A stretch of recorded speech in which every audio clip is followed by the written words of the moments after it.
What's up, everybody? Welcome into the Saturday Sports Countdown. A little bit of a technical glitch this morning, but we are up now, and hopefully Russ will get us back on target there in the studio for TV. We're glad that you guys are joining us this morning. I just got a notification that that social media is having a little bit of an issue too, so maybe a StreamYard issue this morning going on. So just bear with us a little bit, a few little glitches, but that's what happens with technology, man. It's great when it works. Yeah, it is, but you got to roll with the punches. And I've been dealing with sound issues for the last 22 years of my life, doing broadcasts with you, and they get better as we age. It's nowhere near the old school plug-in car I'm glad phone something gets better with age. that you and I grew up with. I mean, I can remember some broadcasts that we've had over the years that if anybody's got audio of those things and want to bring it back out and want to go, Lord have mercy. This has to be the worst high school football broadcast in the history of mankind from an audio. Brett plugged in to an old 1970s phone on the road. Where were we? Shades Valley one night, Right. and somehow we hotwired ourselves into the station, and then about 10 minutes later we were down 40-0, and we wish we would just figured out not Yeah. figured out how to get on. That was one of those nights you'd like to forget, but that's one that'll always stick out in my head. Is like, and then we were on the road. I remember one time in Oxford, Alabama, and you about blew whatever piece of equipment we were working with set on fire No um, doubt. in the broadcast booth, and you somehow spliced it back together, and we went live. And even in my ears, we sounded like, I don't know how in the world anybody be listening to this, but it is what it is. We Hey, learned, you learn to just kind of laugh your way through it. should have a certificate somewhere that from some kind of I don't know, half A engineering. Yes. So I can start a half A engineering firm, and I know how to do that part. I don't know how to do it right, but I can get something up and going. But yeah, that's a new one. So hopefully everybody will be up with us this morning. Maybe Luke will join us. I'm gonna send another invite to him just in case, so he knows maybe to hit the last link. But yeah, it's a lot of fun when you have technical issues going on and multiple outlets are trying to feed. But yep, glad to be here. Randy, a lot to talk about this morning. We'll get caught up on TV here in just a little bit. But 7-on-7 camp at Auburn. Benjamin Russell was there. We usually start with local around here, and just you blink and it's almost halfway through June. So when we approach July 4th, we know we're on the downhill slope in summer, and these 7-on-7s are very important to all these teams, and it gives them an opportunity to compete and see other teams and see really good competition. And that's what Ben Russell did. They've actually been to two now. They went to Troy and they went to Auburn, and they have several more that they're going to participate in. And then after the 4th of July, they'll be getting ready for the season to start. Well, one thing about these 7-on-7s, I think that if you are an explosive offense with a quarterback that can trigger the attack and throw the ball around, then these things are exceptionally important because you're getting some looks, especially back in the secondary, and the quarterbacks are getting looks into the secondary if we're sticking with the offensive side of the ball, that it's hard to replicate once the season starts. So I see a true benefit to that. Playing as a skill player, knowing the limited time that we had to prepare 25 years ago, which is becoming 30 years ago. But, you just didn't have the hours that you could put in to learning just the ins and outs of offenses. But I'll also say this, it's not everything when it comes to football.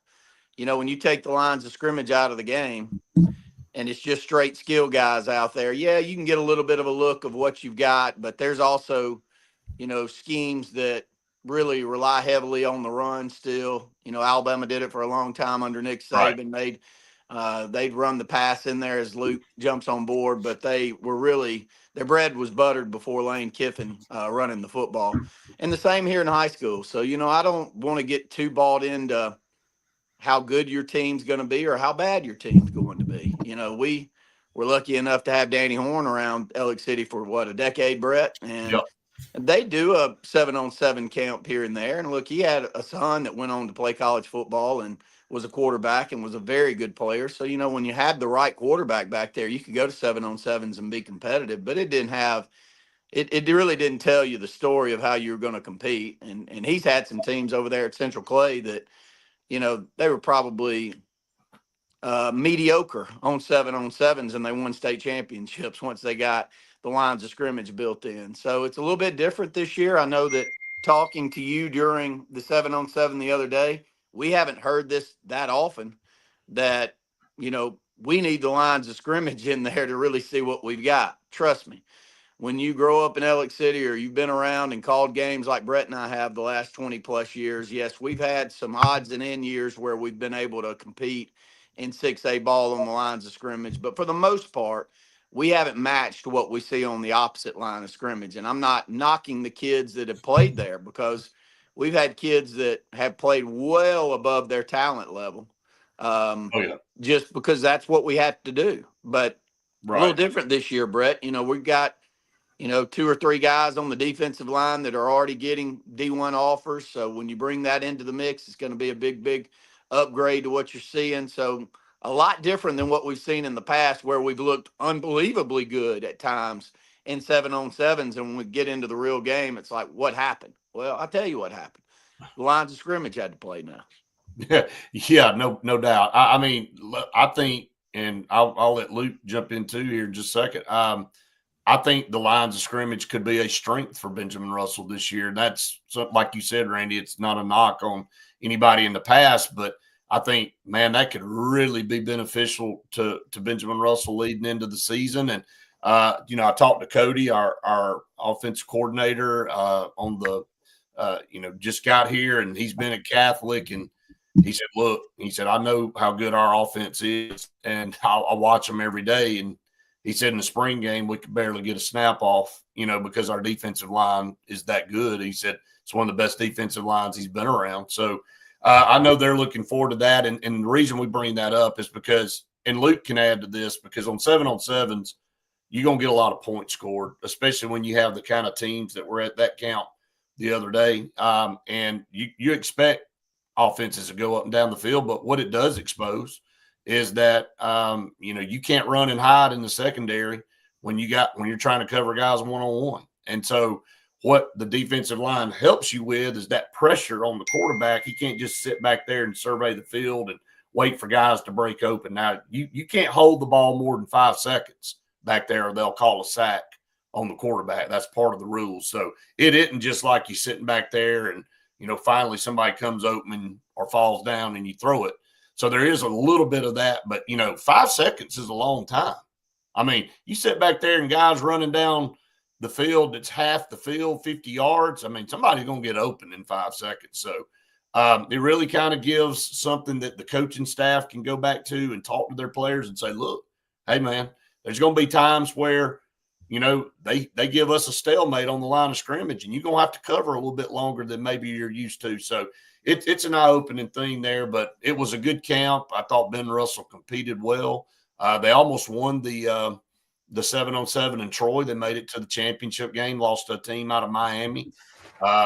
Very, very good team, very, very speedy team, Coach Johnson told me about. So, yeah, that's something that we all follow right now during this time of year, is these 7-on-7s, as we welcome in Luke. Good morning. Y'all said everything correctly so far. I don't have any additions or subtractions. Well, write that down, everybody. Now, maybe we just end the show right there. Just let it go. I mean, you've reached perfection. My dad used to say that's why his parents quit having children after him. They had his brother. They waited 7 years. Go, wait a minute. Maybe this isn't our thing. They said, let's give it one more shot. They had Ricky, and he said they reached perfection. They said, we don't need to have another child. Don't need to go any further. Let it go from there. He fit the And suit. he's so perfect that he'd say it a lot better. The story would be a lot better than Luke just gave it if he told the story too. Oh, there's no question about that. I mean, I'm just telling you what he said, but you could hear the story again and it'd be a lot better coming from him. Well, guys, Same story. let's talk about. We've got a little bit of an extended segment here before we go to our next break, or actually probably our first break for the three of us, since we had a little bit of technical issue this morning getting on with StreamYard. But Cedarian Morgan is a tremendous player. But I'm going to tell you guys, and we'll talk more about him as the show goes on. Obviously, he's got his visit going on at Auburn right now. He'll be in Alabama next week, and that'll end his OVs. And then he'll make a decision on July 2nd. He'll make a verbal decision. It won't be any paper signed, but he'll make a verbal decision, and then we'll go back and forth on that a little bit. But guys, I told y'all who I was very impressed with. We all know Cedarian is a top dog, but BJ Bedgood, Randy, played on a state championship team last year, and he was a major part of that team at Catholic.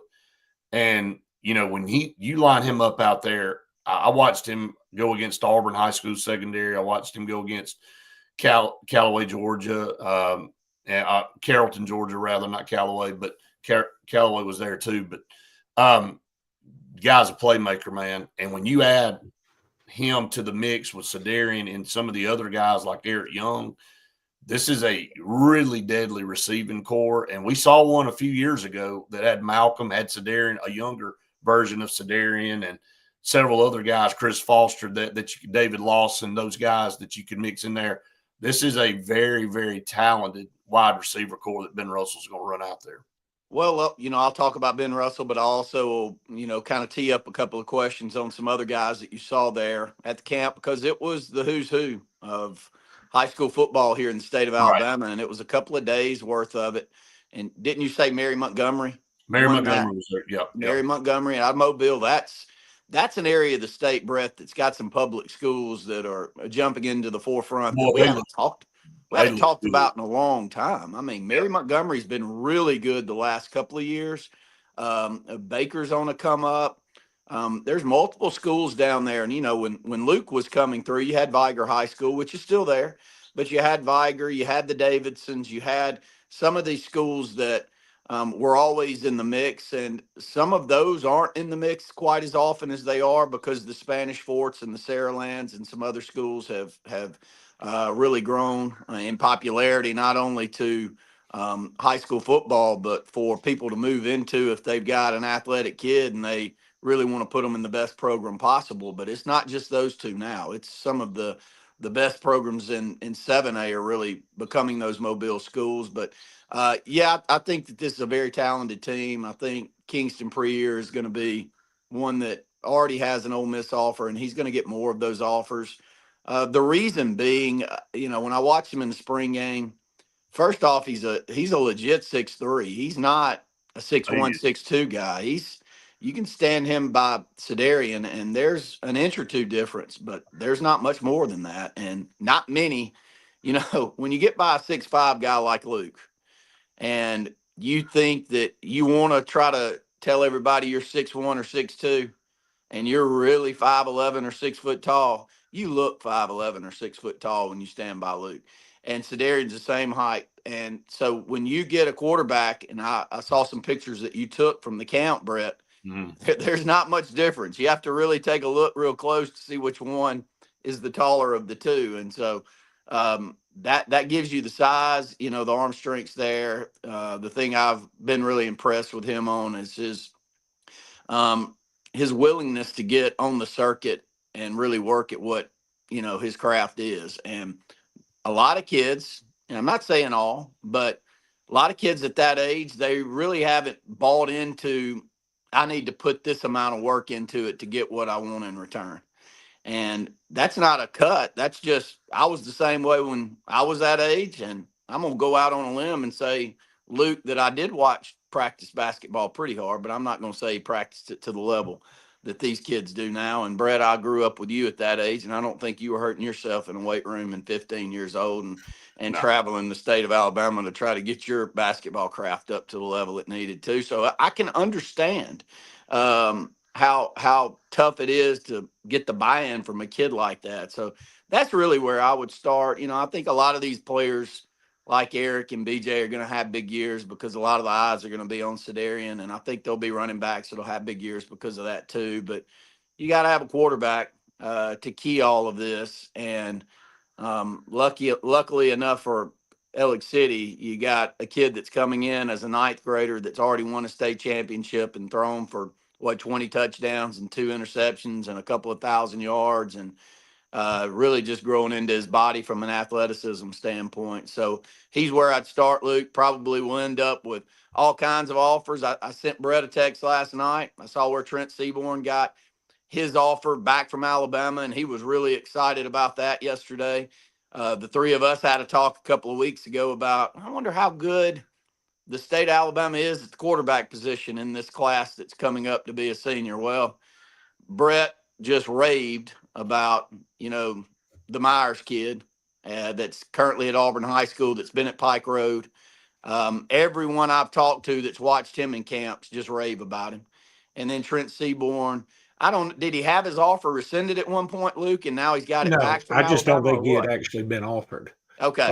Now, I mean, there's offering and then there's offering. I mean, a lot of people say, hey, I got an offer, but if they wanted to commit right there, the coaches would probably say, hey, let's hold off. Really this offer was about if we miss on this other guy, and they may say it more politically correct than that or diplomatically and make it seem like, okay, this is a two-way street when really it's definitely a one-way street. But I think that he did not have necessarily a committable offer at the time. And look, I don't mind that. I mean, some places, LSU offered Dylan Moses and he committed in the 8th grade.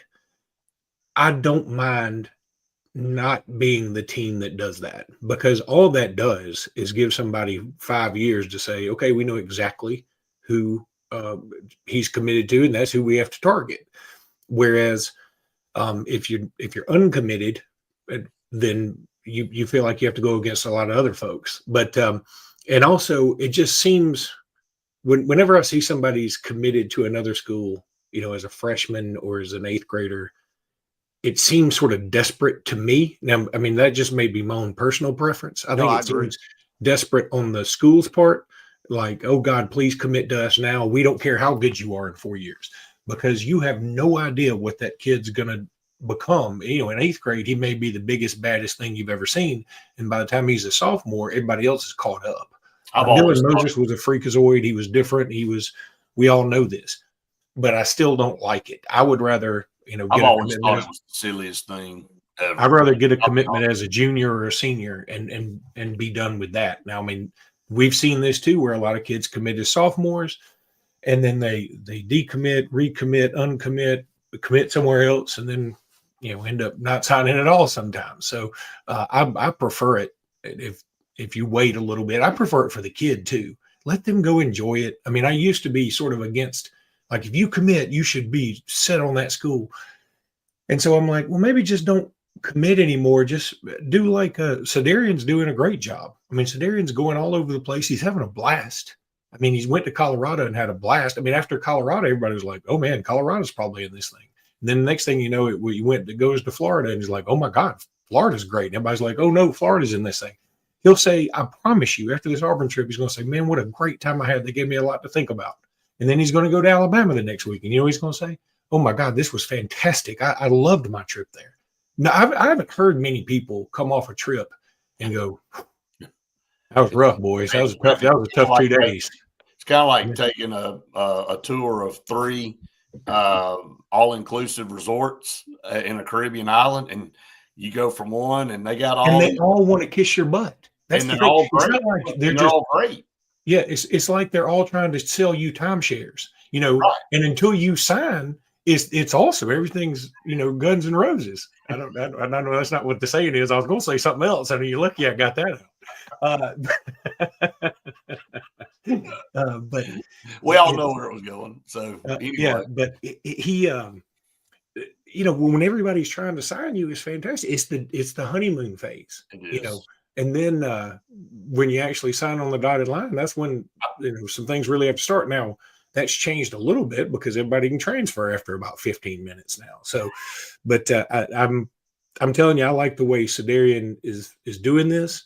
I hope he's having a great time with it. That's what it's all about. There, I've seen some people. Justin Clayton just put this up, and I meant to say this. I've seen some people on a couple of boards say, "Well, this is this year's Caleb Cunningham." I don't think that. I think Caleb Cunningham committed everywhere he went. You know, he'd leave somewhere and go, that's where I'm going. That's my spot right there. And then the next week he'd go somewhere else. No. Y'all forget that other place. That was nothing. This is the place. And then the next week is the same thing. I think Sedarian's just having a good time. Let him go have fun.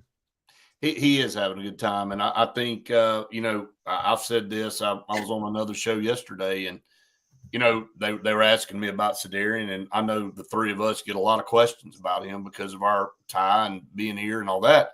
And honestly, his recruitment's not going to stop after July 2nd. You know, it's not like everybody just goes away when he makes a commitment, whether it's going to be, and I think it'll be between Alabama and Auburn when the dust settles. And now that I said that, he'll commit to Florida on July the 2nd. And everybody go, well, boy, you knew a lot, didn't you? But the bottom line is Auburn will continue and Alabama will continue to have to recruit him through the season. And I think for Auburn's standpoint, and it's different than Alabama's, if he were to commit to Auburn, well, Auburn's going to have to hold on to him. And the way they hold on to him is proving that they can actually get past 6 wins for a change. And on the flip side, if he doesn't commit to Auburn, and I'm just giving the Auburn side, and Luke, you can give the Alabama side here in a second. But on the flip side, it's vice versa. You know, you're going to have to earn a chance to flip him if he commits to Alabama by winning football games. So really, it's real simple for Auburn at this point. And I think the coaches know that, the fans know that, and all that stuff. So, and like we just had a guy flip from Florida State a couple of days ago. That's a 27 guy. And that's great and all. And he's a highly touted guy, but I can't get excited anymore about a guy that's 2 years away. Heck, I don't know what's going to happen in 3 months now, much less so much water's under the bridge by then, Randy. I mean, we used to say, oh, man, we got a 27 guy. Now it's like, man, there's so much daggum change between now and then. You just say, okay, that's great, but let's worry about what's going on right now. I believe it was about this time last year that Sedarius Tootle and Garrett, the linebackers, committed to Auburn, right? And in July, yeah. Tootle is already, I mean, I know he's at Auburn this weekend, but a lot of people feel like he may end up flipping to Georgia, and Garrett's already decommitted. And right. Part of that, you know, if you read Auburn boards and their moderators, part of it believe that's sort of a two-way thing. Like, right. Okay, we wanted him this class, but we're not dying for him. And, you know, I've said that before. I mean, people always say that that's an excuse when your team says it, but I'm not going to fall in that trap because I know last year there were some times that happened for Alabama where you feel like, okay, I mean, we would love to have you, but we're not going to offer you what they're offering you in NIL, or we're tired of playing this game. One certain player where you commit, decommit, commit to us, decommit, commit to them again, commit, decommit, commit to us again, then decommit. You know what? Stay over there this time. I think that's fair too. Well, I agree. And, you know, and I'll close out this segment saying, you know, from an Auburn standpoint, I'm dead with you, Brett.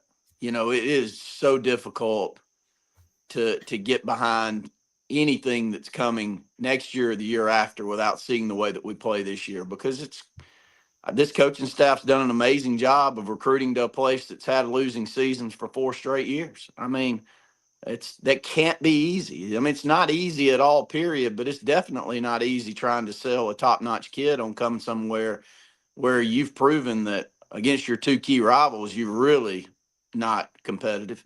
And against everybody else, you're as mediocre as everybody else is in the SEC. Right. And so you got to start winning. If you do start winning, I think kids love Auburn, and I think we got a coaching staff that can definitely get out there and recruit. But this is like a put up or shut up year.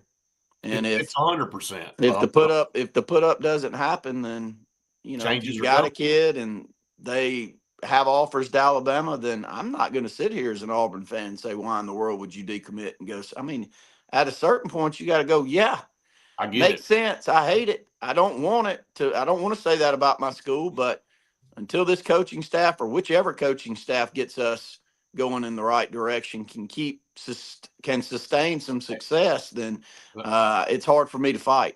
let me tell both of y'all this, and Randy, I think I shared this with you, and I'll share it with Luke. I'm not going to say which coach it was, but I talked to one of Auburn's coaches for a while the other day, and he gets it. He understands it. I mean, all these kids love Auburn. I mean, they do. When they get there, but it's down to the point now you got to prove yourself, and he knows that. He said this coaching staff's done everything they can do. Now they got to win on the field. And he said, well, we've had to get us to this point.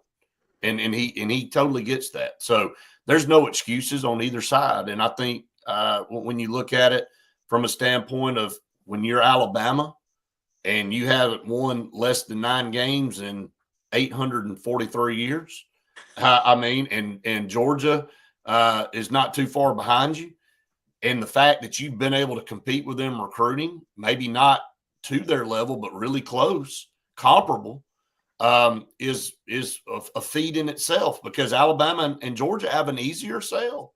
I mean, let's be honest about it. They've won. They've proven themselves. They've got it done on the field, and Auburn's sitting over here, well, this happened, or we made a mistake on this quarterback or whatever. Well, I'll tell you another thing that they've got a one up on us is just look in the NFL, man. Just take your eyes to the NFL. I mean, these kids that sign with these schools, you'd like to think that they've got crimson coming out of their blood or orange and blue. That's not the case. There are maybe a few of them, but not for the most part. They want to know if you're a 4 or 5 star guy. Everybody's telling 4 or 5 star guys you're an NFL talent. Randy, let me stop you there. That, at the risk of ticking everybody off, that's the one thing that just, grinds my gears. Listening to Auburn people, listening to Auburn message boards. Everybody loves Auburn so much they just can't go because we only win 6 games. Back off a little. I mean, they love all these schools. And I hate the whole narrative of they love Auburn more and they want to be Auburn people so bad that they just can't go.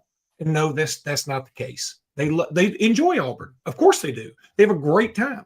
They have a great time when they go to Georgia. And it also devalues and de-emphasizes the work that these other schools put in. Let me tell you something. I know everybody thinks that Alabama just throws out some peeled grapes and says, y'all come over here if you want to. We're just kicking butt. Georgia does the same. Ohio State does the same. Those coaches are working hard, just as hard as the Auburn people. Everybody says Auburn's got to work harder. They don't, because Alabama's going up against Ohio State for a lot of dudes. They're going up against Georgia for a lot of dudes and LSU for a lot of dudes. And so they got to work just as hard too, or those teams will take over. When I read an Auburn message board and the people say, God, all these people just love Auburn so much. If we could just get to 8 wins, as if they would give Auburn a discount for getting to 8 wins, and then they'd get all the 5 stars. That's not the case. But no, I think it's a little bit different than that, Luke. I think what Randy's saying is that, if you do win more than what Auburn's won, then yeah, you probably have a better chance at getting some of these guys, because right now it's an easier sell. I'm not discrediting Alabama or Georgia's work ethic. I don't think they're sitting over there just twiddling thumbs waiting for everybody to roll in. I know they're working. I see them. I'm on the road every week. Okay. I mean, while most people are sitting in an office talking about it, I'm in the schools and I'm running into all these coaches from all these different schools. So I see Alabama's coaches on the road. I see Georgia's coaches on the road. I see Auburn's coaches on the road. I talk to all of them. I don't think anybody's discrediting effort on anybody's part. I think what it is that it is a small miracle that Auburn's been able to recruit in the top 10, 15, when they've been laying eggs all over the field and not performing up to the standard of what Alabama and Georgia is actually a compliment to Alabama and Georgia. They actually go get the players and they actually turn them into, NFL talent. That was my point is, if you're an offensive lineman and you're looking at Auburn, who's an NFL we can sell? Like, who have we developed? Braden Smith's it. And I'm so sick of. He's the. Is he still in the league? I mean, I'm not asking smart ass. I'm asking the Marquise Daniels of offensive linemen. We said Marquise Daniels for 15 years at Auburn because that was the only NBA player that we put in the league. And so, I mean, that's my point, is when you don't have anybody to side with now in Auburn basketball, vice versa, man, you can look in the league and, dude, you got guys that are there, and you got more that are coming. I mean, it is such an easier sell when you've got somebody to point to. I know you're up against a break.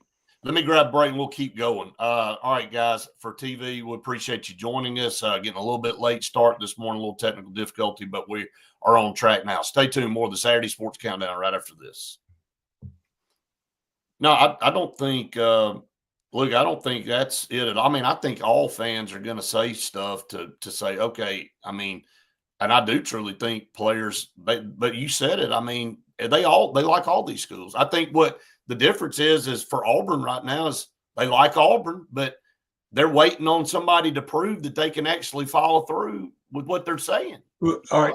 I believe that may be the case for some kids. There's no doubt in my mind.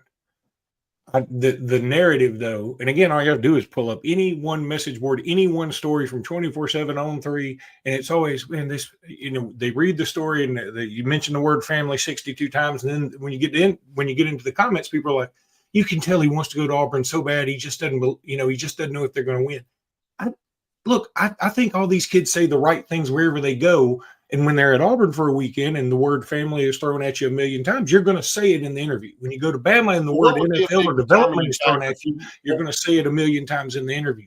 When you go to Georgia and, back-to-back national championships, same thing. And I don't think it means that what would be the necessarily go anywhere. I think that it means that and here's the other thing. I don't think Auburn's as bad off as some people say, too, where they say, well, if this year falls apart, ain't no telling how bad it's going to be. Auburn's got plenty of money. I mean, we all have plenty of money, and everybody could have more. But I'm saying Auburn's got enough money to be competitive regardless. Well, what would be the determining factor on you selecting a school? If you were a recruit, for you, what would it be?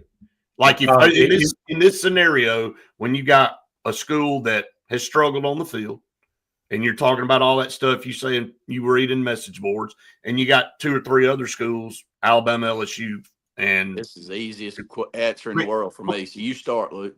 I'm just trying to get to what you're thinking that is the biggest. I don't know that factor. It's one. I mean, that's the thing. It's sort of like, what do you need to be a good football team? Well, I mean, you need a great quarterback. We've seen great quarterbacks fail because they don't have good offensive linemen. Well, you need a good offensive lineman.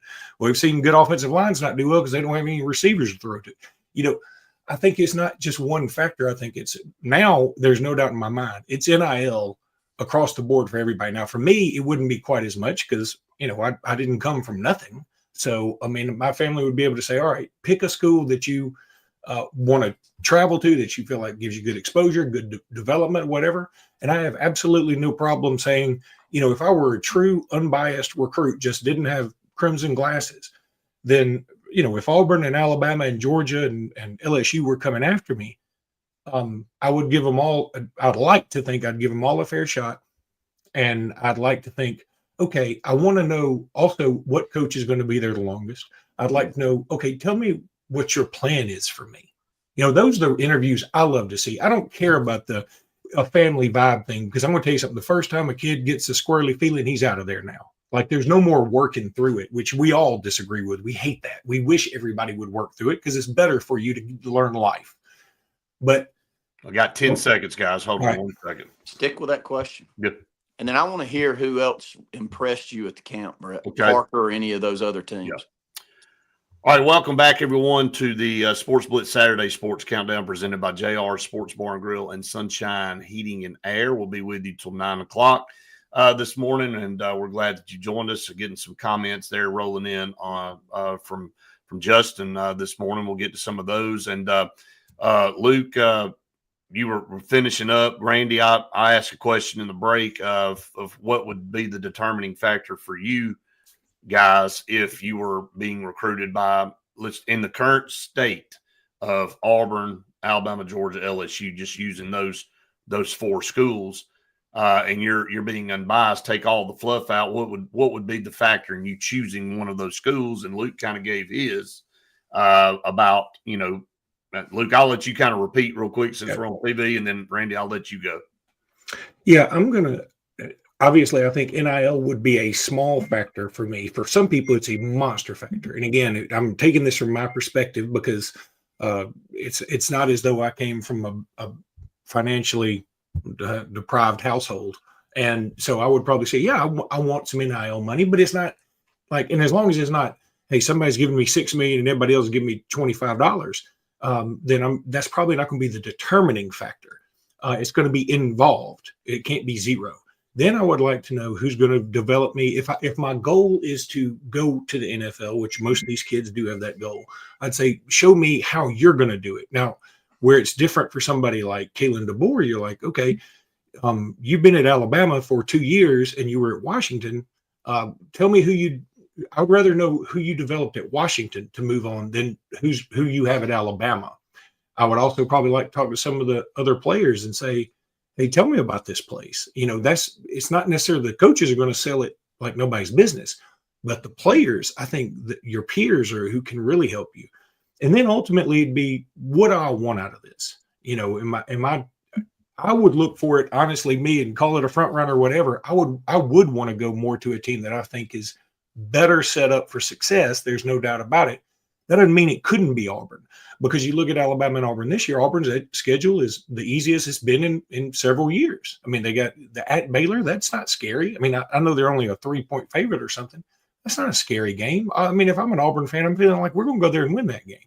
Then you got Alabama and Georgia at home, but your road games are, at Vandy. Again, I know what they did last year, but I'm just saying that now you still feel pretty good about that. You avoid LSU, you avoid Tennessee, you avoid Florida, you avoid Texas. I mean, pretty good schedule. So, I mean, I could see where that would lead to success too. But I would really have to listen to my peers probably first and foremost and say, well, what do you guys think? Do you guys feel like this is on the right track? Because every interview, no matter how bad things were in the Harsin or Dubose or Shula or at the end of Tuberville, whatever, when you got interviews from our friends like Jason Caldwell, who does a great job, or any of the Alabama beat writers like Andrew Bone, everybody was always painting a pretty picture for the most part.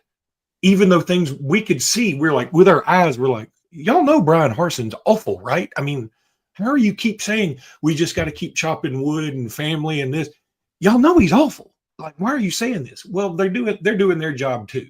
So I would like to know it from the players and not necessarily from the coaches who are going to always sell themselves. I think the players will tell you the truth. At least one of the 85 other dudes on there is going to tell you the truth.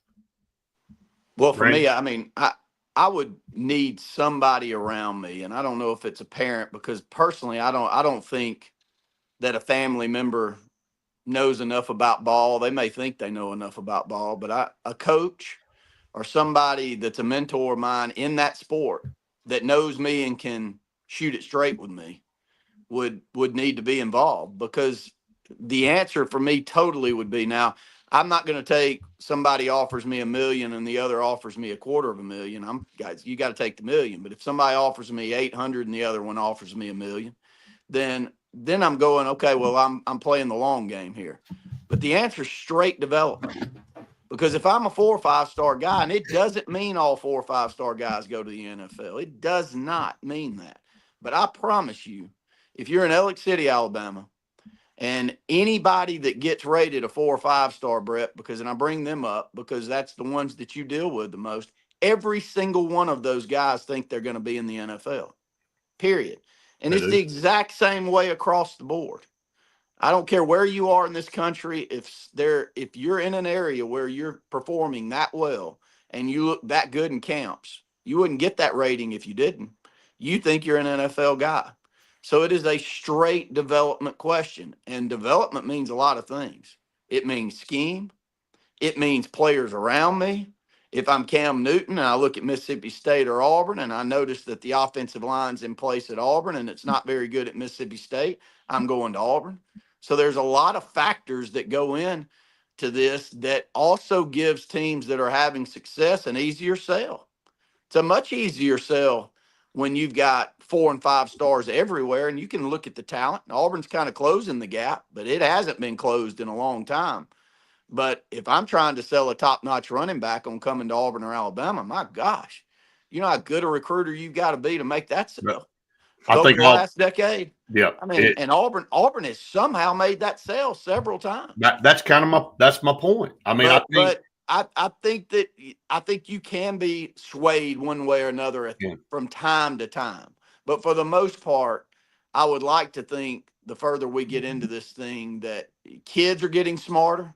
I'm proud of the two that we've had recently coming out of Benjamin Russell. I think both of them have handled themselves exceptionally well on the recruiting trail. I think their families have enjoyed it. I think they've made sure to have them part of it, which is wonderful, being from the community we're from. And I think there's a lot more to come. But at the end of the day, I also like that they're not changing their mind 500 times. And it does feel like they're thinking it through. So my answer is very simple. Who is going to make me an NFL player?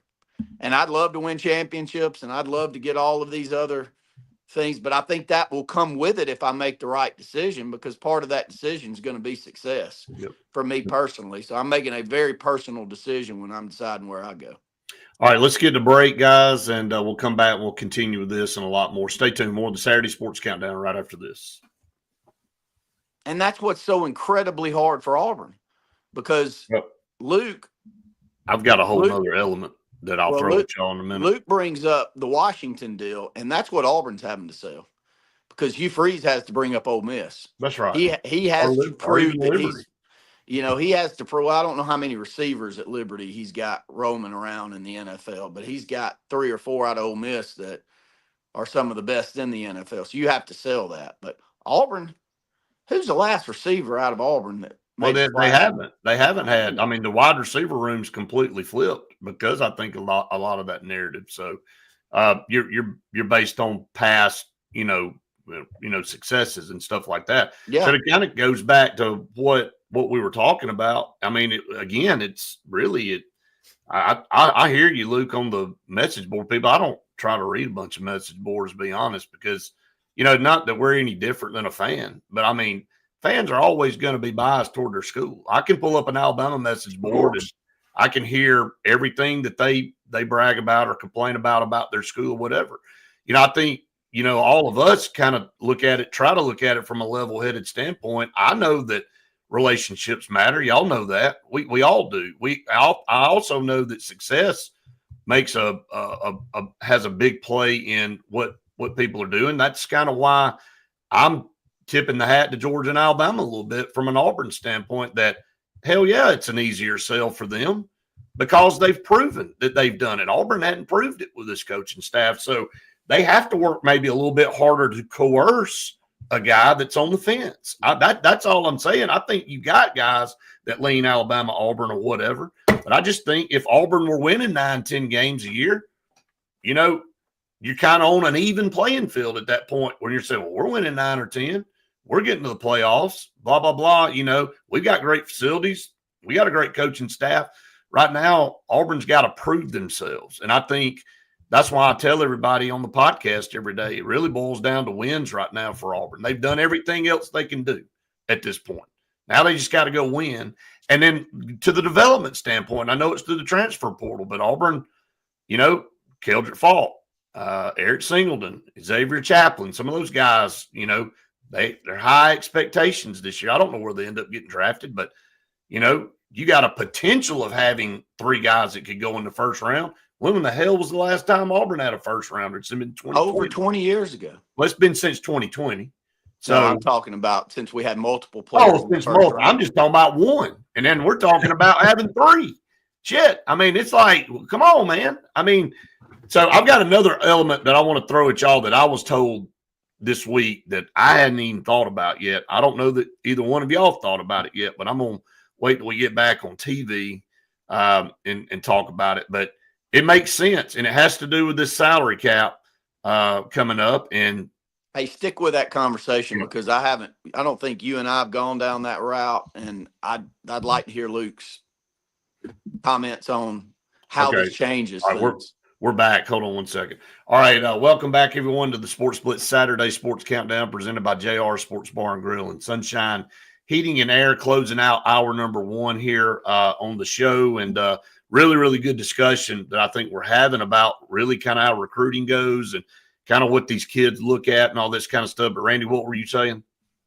Well, I'm interested as we roll into another conversation here is I want to get Luke's because he's probably talked about it. I'm not sure that you have because I know you and I haven't yet, Brett, but how this salary cap's going to play in to a change in the way that, roster management is played out. That's one comment I'd like to get y'all's take on. But how much does it change athletics as a whole in college? Do we go to a super division? And football is one conversation we can have, but also one that I keep coming back to, and I don't think that I want to just yet with a daughter not come back to, is how much does it change the sports outside of football when you start talking about money like this? I mean, do some of them go away? Do some stay? Where does Title IX fit into all of this? That Title IX deal is where I'm so confused with college athletics, y'all. I can't get my head around how I'm going to say the libs in this country just because it's too easy for me to bring that up. But Just how say in it. the world the libs in this country I think have our allowed audience is okay with that. Yeah, I think they are. How has Title IX become this far of a back burner issue when Well- we're talking about the sharing of resources, unless they split it apart now? Well, they are. We've all been They- about them splitting it apart. Well, here's Up the to deal. But this Randy, point, though, let me finish this point, is up to this point, they haven't. And there still hasn't been enough of an outcry, and I can't believe that. Well, I do think there's already been a lawsuit, right? I saw Yesterday. And frankly, and this may be not the greatest thing for somebody who does podcasts and sports shows to say, I can't pay attention to it right now because I feel like it's all happening so fast. I'm like, y'all hold up. I'm still 4 days back trying to figure out how this works. So how are you already suing about something nobody else even knows what it is yet? That's the problem, Luke. That's it in a nutshell. Well, look, on the 20.5 million, and it'll escalate every year. So you can divvy that up however you want to. Now, my understanding, and again, you hear this is from coaches, but I may not have actually seen the quote, but I believe this to be true anyway, because it makes the most sense. Of that 20.5 million, I would guess 80%, if you're smart, is going to be dedicated to football. Another 5 to 10% dedicated to men's basketball. And whatever's left, you will divvy it up the best way you know how. Now, Texas Tech seems to say, okay, we're going to throw a lot of our money at softball. Again, more power to them. I hope it works out. I'm not mad at Texas Tech. This is the new era, right? But I'll say this. If Alabama were doing that, I'd be like, y'all got problems. So y'all got bad leadership. Let me tell you why. Football is the only thing that makes money, that we know makes money. Basketball can, on occasion, for different places. But as well as Alabama and Auburn have done, even if they're making money, which is probably a stretch, even if they are making money, it ain't a drop in the bucket of what football's doing. So I want my football team healthy, wealthy, and wise, and strong, and powerful first. Then I want basketball because that's the only thing I know probably won't hurt me. Everything else is going to hurt me. And no matter how much, if I took 100% of that 20.5 million and threw it at women's gymnastics, I will have a great gymnastics team for 2.5 years. Then I'll have to fold up shop because I won't have anything else because football's gone. Do you understand? If you don't use the money on football, you neglect your cash cow. And when you neglect your cash cow and it dies, you don't have anything to feed everybody else. So now some schools aren't going to use their whole 20.5 million. I don't think they can afford to. I think there are some schools like that. Now, I don't know if it'll be an SEC school that'll go that route, but there'll be some lower tier, what do you call it? Non-power 4 schools, group of 4, group of 5, whatever it is now, group of 6. There'll be some of those that probably can't use all that money because they're like, look, that's great that the cap is 20.5. We can't get there. That was our cap before you put a cap on it. Our cap's down here around the 15 area. I think there's another element to this that it was brought to me that I hadn't even thought about. But a lot of people need to understand that a lot of our football programs are already maxed out. Okay, this 20.5 now that the schools can put the money out there directly and don't have to go through the collective opens the door for, all right, so let's just take a high 5-star guy, and it's Alabama, Auburn, Florida, Georgia, and LSU. And this school comes out of the blue, Purdue, and says, I'll pay you $2 million to come up here and be our game-changing wide receiver. Can some of these schools will and are doing that and going to start doing that? And those schools that Auburn and Alabama hadn't had to worry about now are going to be in the mix for a top dog player, because Auburn and Alabama have already maxed their salary cap out. They're already spreading their stuff out thin. These other schools haven't been in the game for some of these guys, so they're willing to take a risk and throw out a big number to see if they can entice them to come to their school and be that guy. So now, to me, it's thrown in a whole new element that Alabama and Georgia and Auburn and Florida have to battle that they hadn't had to battle in the past. Now, I know that's an extreme example, but guys, we've already seen that happen with, I can't remember who it was last year that was, what was it? Going after Travis Hunter? Was it the school up north, like Southwest Missouri State or whatever, that just said they were going to sell out and try to get him for $1 million or whatever, and he ended up not going? But, I mean, you're going to see that be enough to entice somebody to change their mind and make a decision. Well, I mentioned Texas Tech. Apparently, and again, I'm not going to pretend I keep up with softball transfer portal news, but they got the girl from Stanford last year that nobody can hit, apparently, now, unless you're Texas in the final game. But and went out and got a bunch of UCLA players. They went out and got UCLA's best pitcher, and then they got some other transfers. They just said, here's a bunch of cash we don't need. You come over here. Now, again, that strategy can probably work for a lot of places. Well, not a lot of places. It can work for a few places that have this kind of money, and apparently Texas Tech does, and more power to them. But if I'm Texas Tech, I'll say this. I don't mind it on Texas Tech's part, in the sense that, okay, they're going to create a brand around how powerful their softball is, and then let that sort of reverberate through the whole athletic department, hopefully. Because if they have sort of like what Oklahoma's softball program, I mean, but Oklahoma's put a lot in their softball program. What's their football program done? Gone in the tank.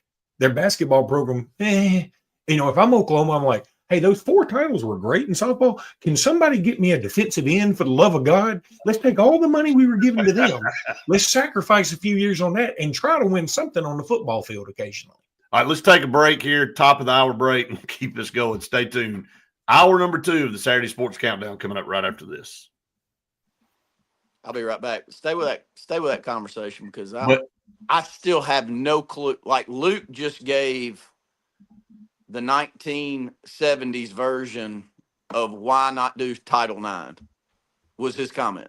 Like, he just went on a 10-minute soliloquy on why the hell Title IX shouldn't have ever been adopted in the first place. But this is my point. Like, it was.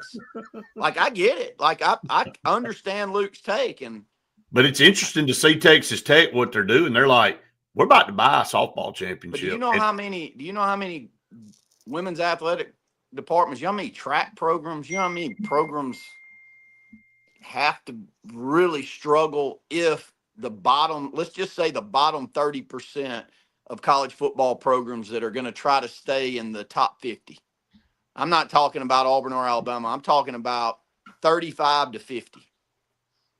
Those type of schools. What are their programs going to do? Like, because they've got to come up with $20.5 million or somewhere close. And guess what you're going to have? Randy, if we have to do this thing, if Title IX is interpreted as you've got to pay, and again, I think football is excluded from Title IX, right? Like, because there's no. It wasn't supposed to be. Okay. I've always thought that because it didn't really count again, or something. There was something about it that didn't count as much, because there's no women's equivalent to a football team. There's nothing to do. Right. Now, if Title IX is interpreted in this instance as you have to pay the women exactly what you pay the men, first of all, that can't be right anyway, because the quarterback, your starting quarterback, is going to make more than your starting punter. That's the way it is. That's the way it's going to be, and it ain't going to change. And nobody. I think it comes back to freedom of choice too, Luke. That if you've got a booster that's really high on softball at your school, and they go, I'm going to personally pour money into this softball program, and we're going to kick everybody's butt. I'm okay. That's what I'm saying. I mean, there's nothing anybody can do with that. Let's just say, for lack of better terms, Jane Doe over here. is a multimillionaire, and they go, I want Alabama softball team to never lose again, win 14 in a row. I'm going to personally pour in a couple extra million every year to go out and get the best 2 or 3 players I can go get. Ain't a thing anybody can do about that now. I think the conversation is really, and I think that's what Texas Tech's doing. I mean, they think they've got some people on the side. They're saying, oh, you know what, we're going to get her, and we're getting her, and we're getting her, and we're going to do that every year. Well, I was all about. I'm all good with that on an NIL standpoint. Yeah. If the true version of NIL, Yeah, nothing anybody do about that. But here's all right, Randy. I'll explain to you pay, the other side. They're on payrolls, Luke. Huh? This is college payrolls. All right, here we go. We're it's back. Crazy. Yeah, I think we're back. All right, here we go. Well, listen, let me go to Randy of what he asked. And so now there is a clearinghouse, right? There's always been a clearinghouse, but now it's apparently an outside clearinghouse. And any deals over $600 have to pass the smell test. Well, how's that going to dang? They're all going to smell like butt. I can tell you that. Every dang one of them. They should. How many people they got watching all these deals over $600? Where's the $600 come from? If you had said, hey, it's got to pass the smell test of, and by the way, I'm not sure of this. Is it $600 a month, $600 a week, $600 a semester, $600 a quarter, $600 a year? I mean, if it's by the month, I would say, hey, we're not going to even fool with it if it's less than $3,000 a month. We're not going to even touch it because that makes the most sense. At $600, I mean, anybody can afford a $600 anything. And so that means a lot of people you're going to have to go through a lot of these things, just junky, stupid things. But if you made it something like $3,000, I think you can make it where you take a lot of work off everybody's head. And also, are you telling me that, okay, he was supposed to be getting 600? You know how much that Thurston Howell III was getting? He's getting $725 a month. Y'all believe that? We're going to put them under the butt. Yeah, come on. Who's going to enforce it? Here's the deal. It's all great to set a limit. Who the heck's going to go out and enforce it and say, oh, well, you broke that. Well, what's the penalty? And who's going to do the enforcing of the penalty? This is the dumbest. This is really all. It's just so. All right, let me see if the both of you, because I think there are a lot of me out there that don't talk this daily and aren't keeping up with it. So let me see if y'all can give a 101 to the 80% of the people that are watching us that don't know what in the world this 20.5 means. All right. Is it all football money? No. Okay. It's across the board. It's across the board. Yep. Can they spend it however is it coming directly from the university? Yes. Okay. And the universities can determine real quick if they want to fund the salary cap. It just gives up to 20.5. Can't go above it. I know, but if you're going to compete, if you're the top 50 football programs, you better figure this out. Okay.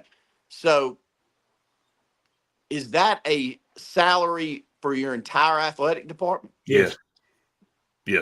No, So, your players. The players. I mean, players. I'm so confused. All right, Randy, listen to this. Is Title IX only participation now? Are we still going to have a participation number? And let me ask. So all of our SEC schools lost wrestling due to Title IX, correct? I mean, does anybody still have wrestling? They don't. No. They did. No. Auburn had a rich tradition in wrestling. They just have a club team now. That's all. Up until Title IX, they had an outstanding wrestling. We had it at the SAE house, but Jello was involved. It was only Friday Jello nights. and you and 14 beers and 18 Jello shots weren't involved in it. No, but I'm saying like real wrestling program. All of them went away due to Title IX because they had to have the same participation number for women as you do for men. Is that still in play? Okay. Is that going to be in play, or is Title IX gone? It's still a law. Now, and again, I don't think Title IX, honest to God, I don't think it applies to football, y'all. It does. Oh, yeah, it does. The reason you have so many. Because there's. Y'all keep arguing, I'll look it up. There's 85 scholarship football players, and in order to make that number work, you've got to add a lot more women's sports that you don't have on the men's side to offset that number for football. Well, then tell me how it works at all. I'm asking, honestly, not sarcastically, like at Alabama. Now, I don't know all of our sports, but I think we've only got like in the high 20s of sports. I think that's right. Now, Ohio State has like 50, something nutty. But so I know there's women's basketball and the answer is yes. It does apply? Mhm. Yes. But then how do they make it work? I don't All right, understand where the women get the one scholarship. one sport that's real simple for you because your daughter was great at it. Women's soccer. So women's soccer's got a big scholarship number. You know, I I don't mean, know what even if that it's number. 20 or No, 25. it's more. No, it's more than it's like 40. Okay, I mean, 40 helps. I mean, now I'm not that cuts saying it in I don't half. know that exact number, but I'm telling you, it's probably between 30 and 40. You'll have to help me, somebody, and we've got friends, all of us do, that could give you that number, but that's a big number. So you're offsetting half there. So Now, volleyball, women's gymnastics. gymnastics. Yeah, I mean, I guess it works. if you put those three sports together, you could come up with anywhere between, what's that, 70 to 90 Yeah, scholarship that does athletes. take a cut. Okay, it makes sense. I never thought about it, and I just assumed that football was sort of excluded from that because it made no sense. So let me But tell you where this number gets really hard, though, Brett, is if you're trying to get an athletic department, and we looked at it a couple of years ago, may even been last year, Brett, on which SEC programs made and lost money and what sports. Right. You remember this? Yep. And Yep. you know, in some years it may look like Alabama loses money in football just because it's a weird year, and then in other years they are making a lot of money. But at the end of the day, football is the only one that makes any money, and basketball. And so the other programs have to be offset not only by football, but by wherever you want to come up with the money to keep these athletic programs going. But if Title IX stays in place, and I don't think it's going anywhere, it's not like you can say, okay, now we're going to keep football going, but we're about to get rid of some of these sports that are just pulling money from, because they can't do that from a participation standpoint and still get those federal dollars. that's okay. That's the key word, I think, right You there. got to quit I taking think federal what you money, and none have of them is- are going to do that. None of them are Have going you to do have that. you seen the reports that there are already some private equity firms that are inquiring about how they can get involved? So what I'm saying is, what if Auburn and Alabama and everybody else who's going to remain in the sport, what if their football programs broke away from the university in the sense that they weren't university funded anymore? Like it was now still the Alabama Crimson Tide is still, you know, in our minds tied in with the University of Alabama and Auburn University, but it's not really funded by them anymore. Now, I don't love that idea. I hate that idea. I don't know how Okay. that works. Basically, what it's going to be, guys, is you're going to have Randy Lee buying Auburn football and being the owner of Auburn football. But here's what That's I'm really not it is. buying, though, and I know the NFL teams do this to a certain extent sometimes when they partner with cities. Green Bay. But what I'm not buying is Jordan-Hare Stadium. I'm not buying the Haley Center. They might have to rent it. I'm not buying the professors that are teaching these kids so-called academics. Maybe they're not in school anymore. Hey, I said this a year ago, guys. I don't know if y'all remember. All it's going to come down to, if we go down this path, is that AU or that number on the side of the helmet don't mean anything anymore about that. You're not tied to the university anymore. You have finally severed the tie. And Randy, you and I talked about, I know you and I talked about the facility part of this thing. Yes, Right. because you brought it up. Because I said, we talked about who's got the leverage. Everybody's like, well, you know, the players have the leverage and all that. Well, you take the stadiums and the school away. Who the hell are they playing for? Who they going to play for? Like, I hear that. I hear that you can't have teams without players. But, okay, vice versa. Are you not playing in this stadium? You ain't going on this school. Where's the team going? I mean, this thing has gotten to the point now, I think you're really at each other's throat. And if a private equity firm does come in and buy the rights to that so they don't have to succumb to a Title IX issue with the government, then now, like Luke just said, well, probably going to have to rent the stadium now. What kind of price are they going to put on that? Well, you're going to have to rent that thing for $20 million this year. So that private equity firm's going to have to rent that stadium for $20 million. Well, the schools are going to make their money up somehow because they have the facilities. Let me ask. I still don't think Randy. they can run from Title IX participation, even if they were to do that, Luke. I don't know. Again, Randy, I think these are all very good questions that I'm not sure anybody has answers to, but I did just pull up. Auburn has 21 men's and women's sports. And let me just read them out very quickly. For men Paul, and women, let me go to break and let you keep reading them. We're going to go ahead and go to break for TV. We'll come back. We'll keep this discussion going when we get back from commercial break as well. Stay tuned. More of the Saturday Sports Countdown right after this. Okay, go ahead. Okay. So Auburn has 21 varsity teams.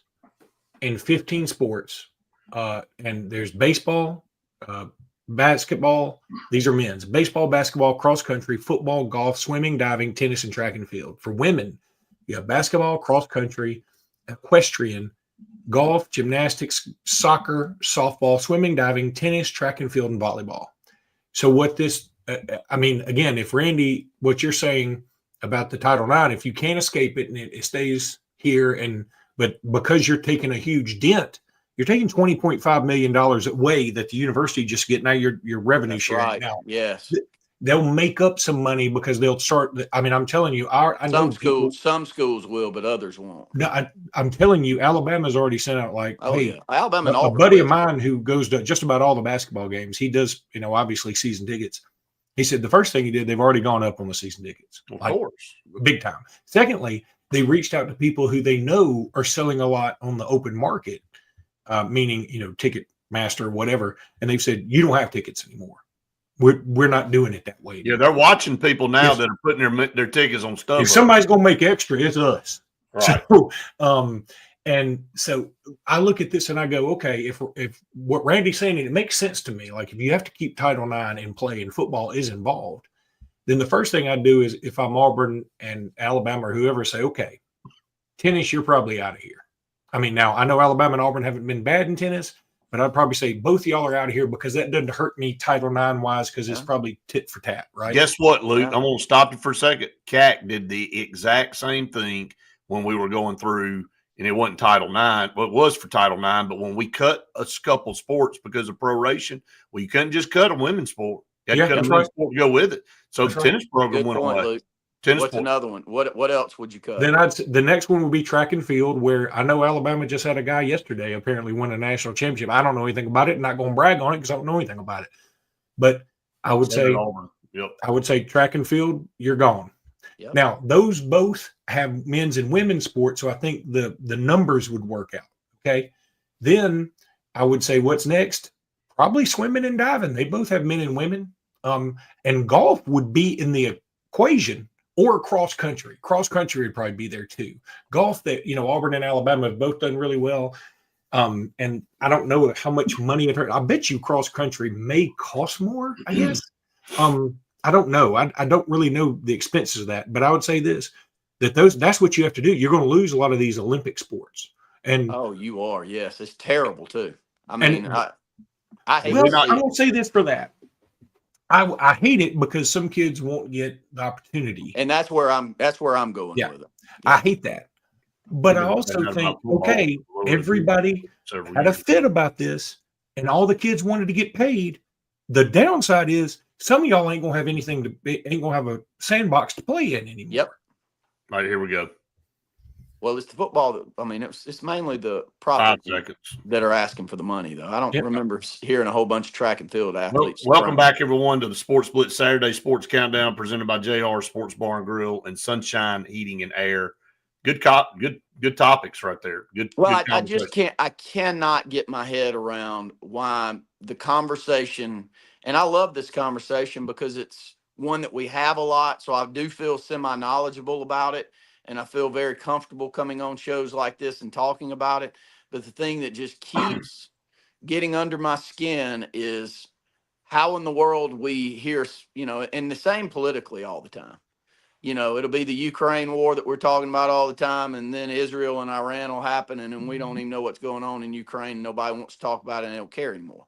It's just like, what is the hot topic that we can bring up that's going to spark the most attention? I am shocked that a certain political party in this country is not crying bloody murder over Title IX with college athletics. Well, I can't because believe it. well, you know why? Because they're more worried about other things that affect college sports and sports than just. I mean, it's really gone away from women's rights. If anything, the pendulum It swung has. to the other Because- side. But I want to because say what- one more thing about the football side of what y'all were talking about. We've been talking about and basically to sum everything up for people on TV. With the way things are going, some sports may go away. I mean, we're just kind of devising that through conversation that you only have X number of dollars to spend, and you're going to run out of money. And how are you going to equal Title IX if you're going to stay within the law? Well, some of these other sports go away. Well, I remember the three of us talking about when SEC schedules started to say, well, we're not going to put Troy and we're not going to put Jacksonville State and we're not going to put South Alabama. I know we're still doing that, but we were talking about the potential of that not happening and those schools losing those big paydays. And everybody was like, well, how are these schools going to fund their football team moving forward? And that's going to lose scholarship. And we all said to the person on here, we hate it, but life ain't fair.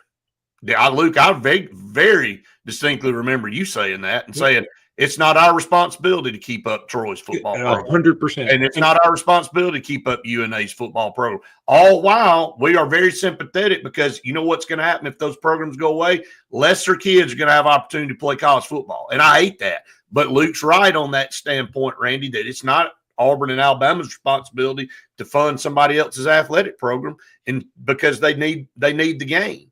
So I hate it too, man. I do. And I hear what you're saying on this, and I sure as hell don't have an answer for it.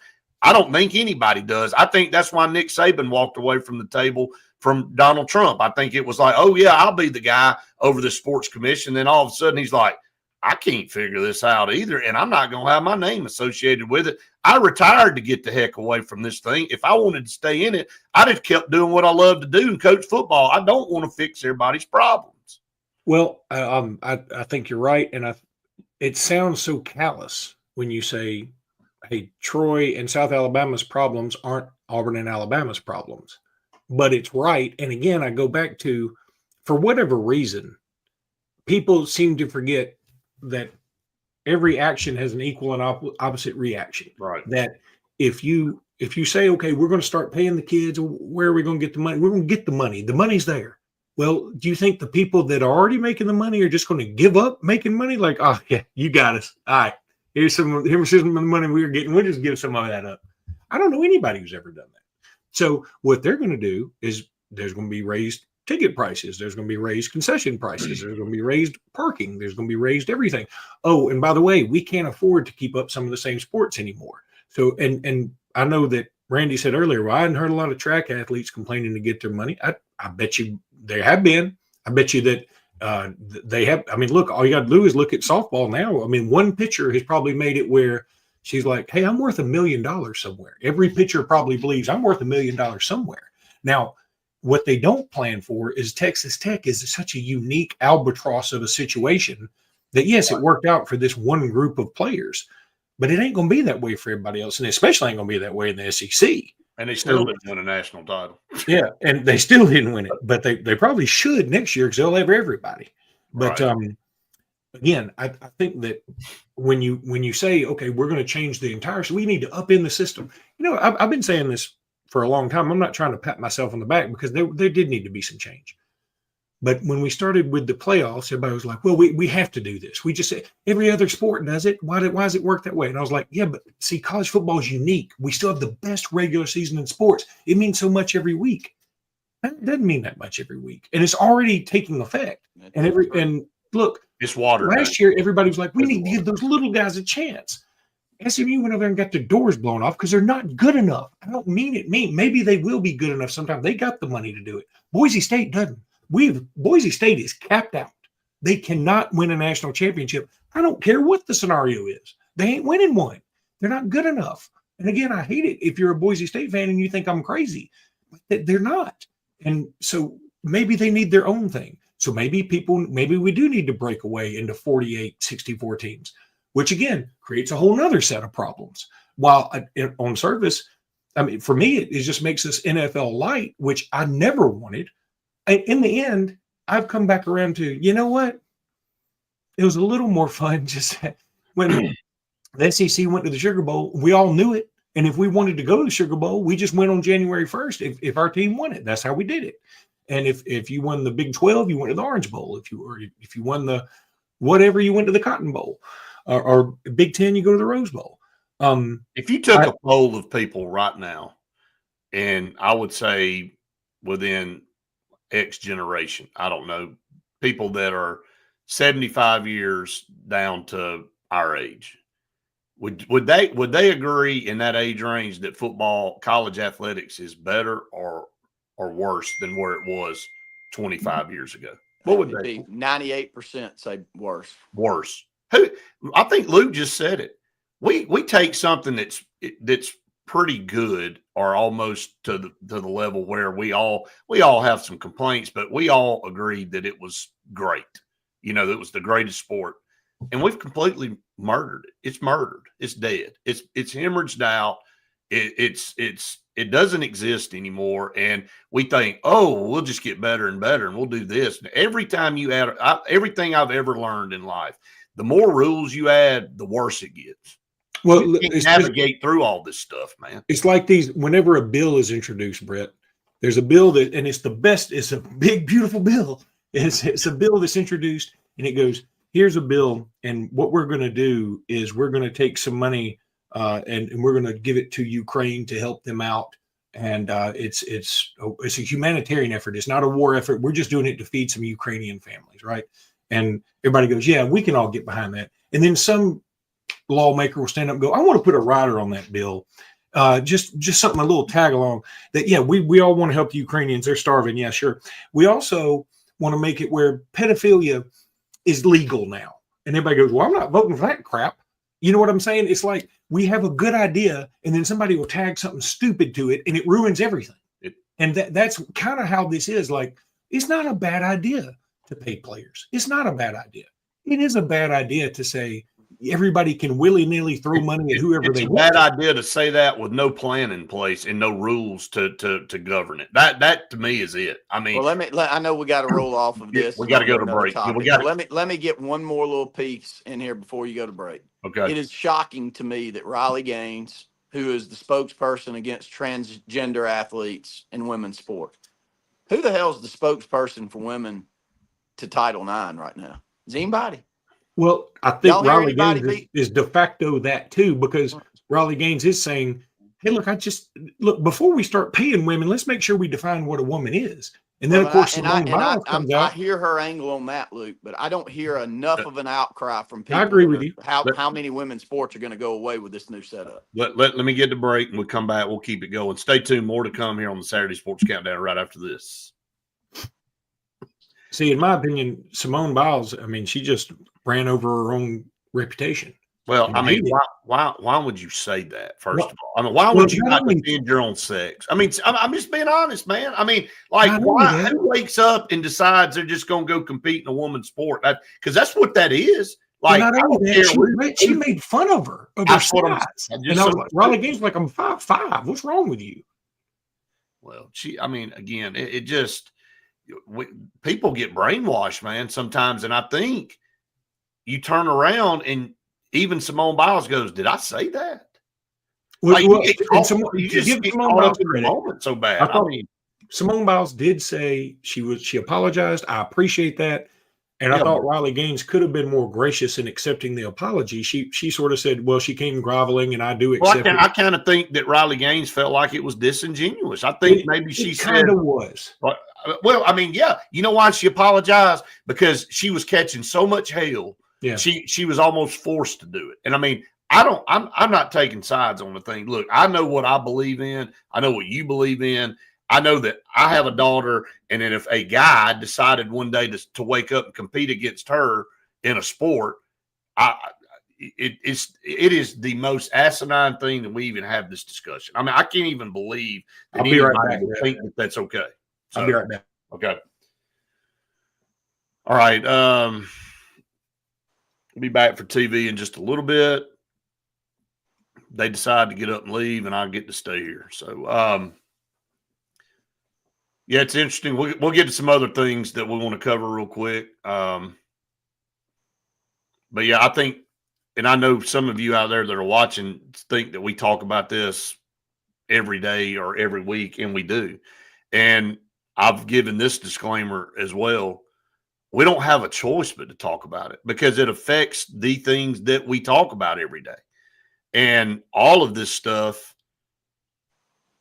until you figure it out, is going to be a topic. It's going to be up for discussion because it affects the decisions and the way things are done. So I just absolutely drives me crazy that you can't find adults to come up with a way to police all this stuff. And kids are supposed to follow the leads of adults. We're supposed to set examples.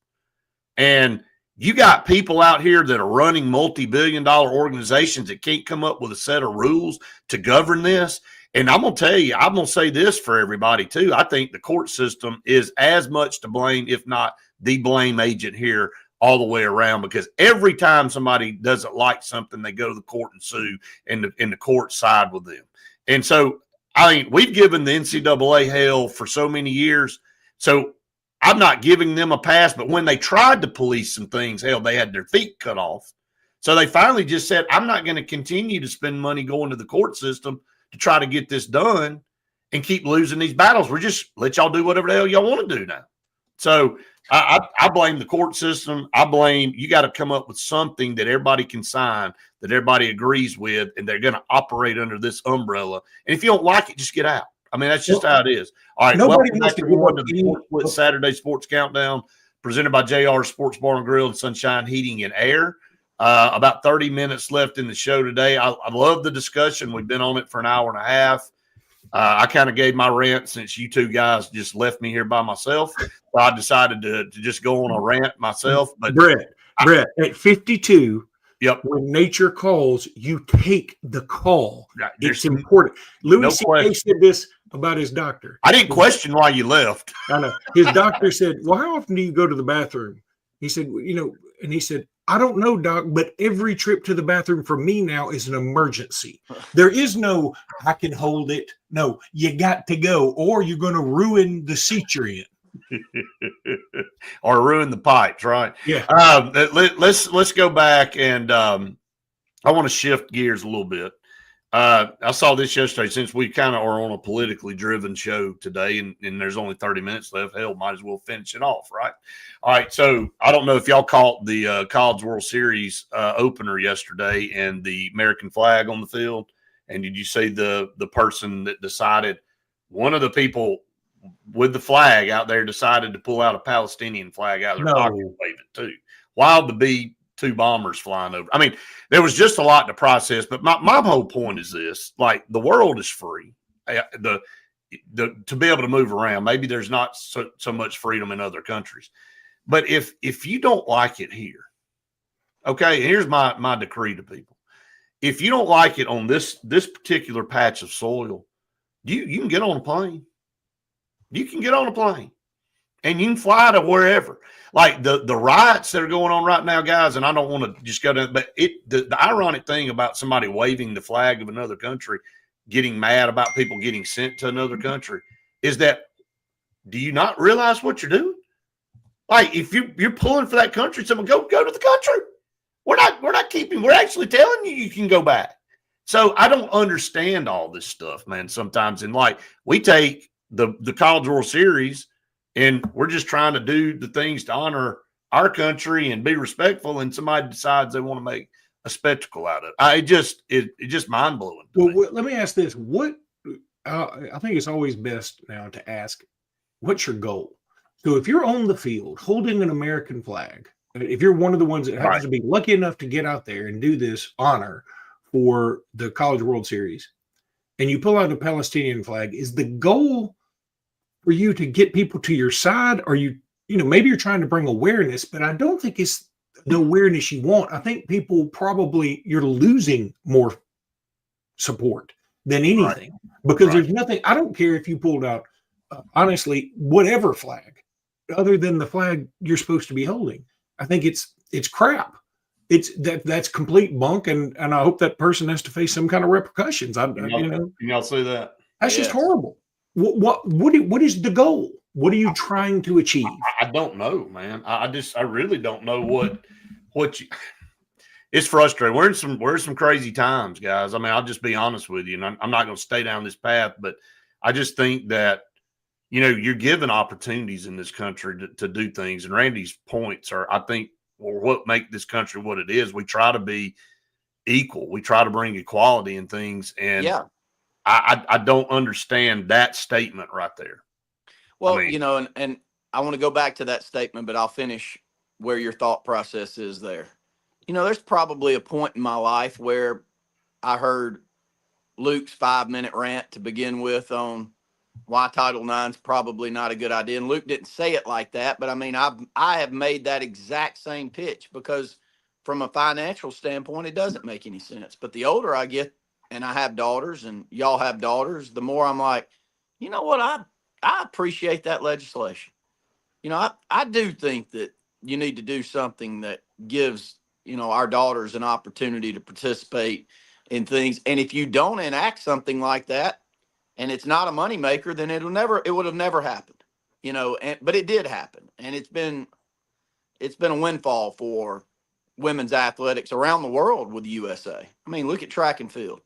Look at women's soccer. I mean, good Lord, don't even get me started as a men's. Well, soccer Justin fan just said, could U.S. soccer be any more disappointing heading into this worldwide event next year?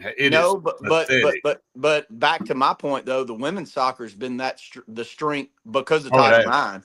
If you didn't have that college system in women's soccer with Title IX, you'd have never seen what we had happen with that sport over the last 40 years. But you know, back to your other point, I think 10 years ago I was a lot more politically correct than I am today. And I think a lot of people agree with you. I think a lot of people feel the same way. There's just, you know, when you get beat over the head constantly, after a while, you know, I don't know if I'm gonna let you beat me anymore. You know, I'm pretty certain I'm about to call a spade a spade. And I don't care if you're purple, pink, blue, black, or white. Don't care. If you're doing something negative to me and mine, then I'm about to let everyone know. And I think that, fortunately for this country, I think we're getting to that point. And some people don't like that because it may make the sway of the political spectrum not go in their direction quite as fast as it was. Well, I know y'all saw, I think it was in Colorado, but I can't remember, where a woman sued for discrimination because she was a straight white female and she had been passed over by several who were, you know, either gay, LGBTQ plus, whatever. And she said, look, and they sided with her. And I was like, okay, that's common sense. I think we can all get behind that. And I think where we've gotten to, and again, people would say I'm dreaming, but I think we've gotten to a point where there's not quite as much discrimination as you think. I think people, as long as everything is green, I think people will be like, look, I don't care about any of these other things. You know, can you make me money? Then I will hire you.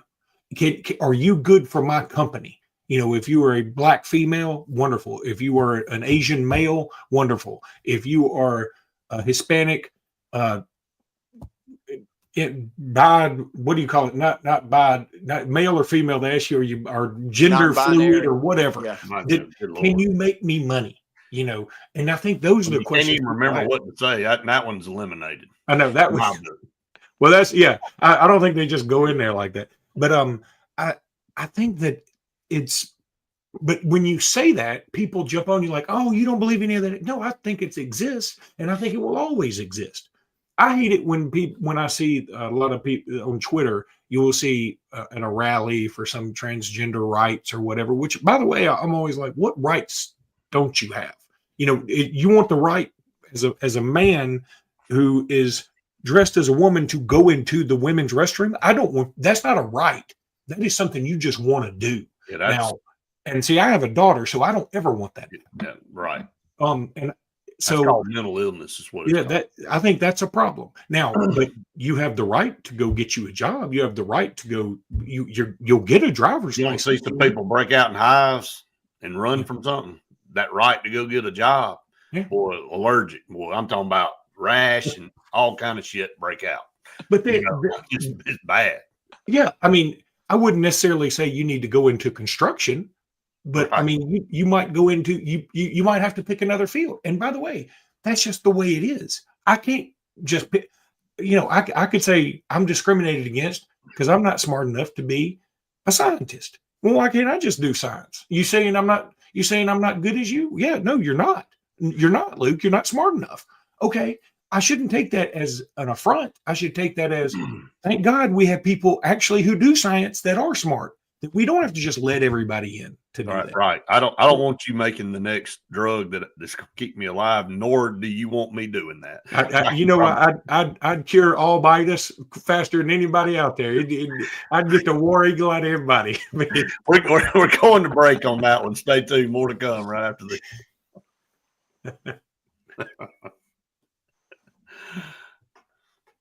I got a great thing that we could do on, like, we need another idea, but like the Bammer Barner deal, we could just do the Bammer Barn and have like a little cartoon thing where, I don't know. I kind of thought about that the other day with the back and forth on the Alabama and Auburn stuff with us. It'd be just let ChatGPT do it. That's what everybody else is doing now. Oh, It don't matter.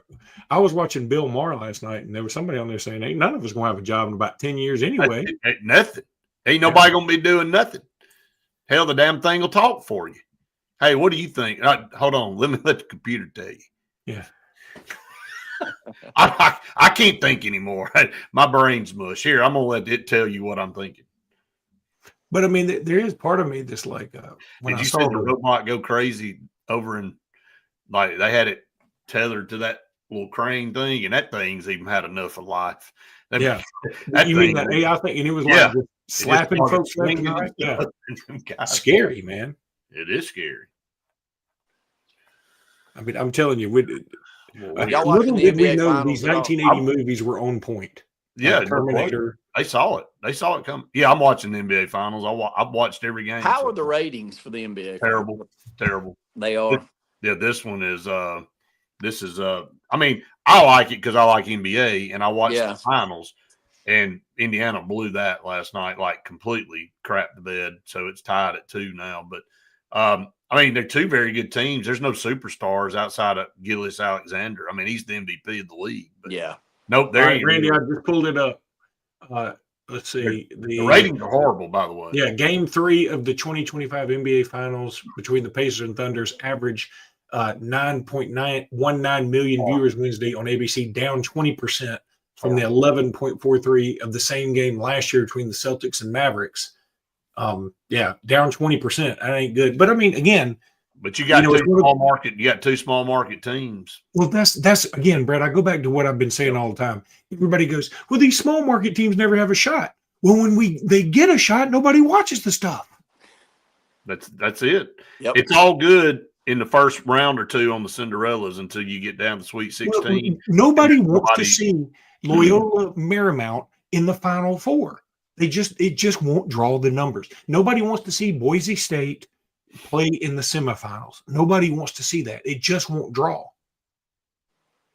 And Justin said he's going to turn that argument on into the babies arguing. That's the trend right now. Everybody's doing the baby AI. Oh, that is that is kind of funny. Hey, happy Father's Day to everybody out there. Appreciate that, Justin.